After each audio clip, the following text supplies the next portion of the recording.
backyard. Yan, dito test manuka natin. Ipapasilip ko pala sa inyo yung ginagamit natin na broodcock na Boston Roundhead na naka-cross po sa Gilmore. Yan. Ang ginagamit din natin inahin mga backyard is yung yung Cecil Davis Gray natin. So tara, papasilip ko sa inyo yung mga ginagamit natin na mga bloodline nga ginagawa natin battle cross. So let's go.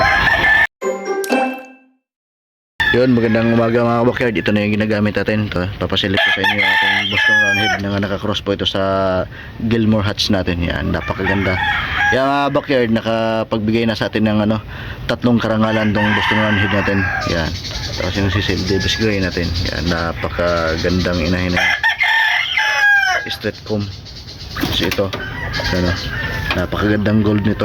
Ito mga backyard, tong gold na to, lahi ito sa Ormoc gold natin. Yan, napakaganda. Yan,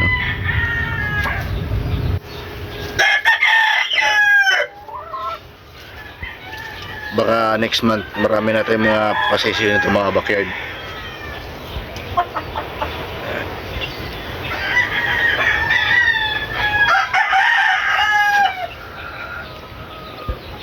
Habulin na din yung December makakuha tayo ng mga pasisyo na kailangan magparami tayo.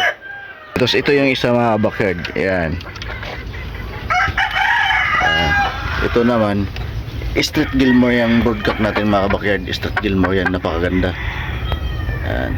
Tapos itong isa naman, yan yung sweater natin. Puro mga battle cross to mga backyard. Tapos yan, sweater. Ito yung 5K sweater natin. Ayan. Battle cross din to. Puro mga battle cross to mga backyard. Ayan, napakaganda sa hen natin. Ayan, napakaganda. Next month marami natin mga palahi. Marami natin pasisi next month. Puro to mga magagandang record to mga backyard.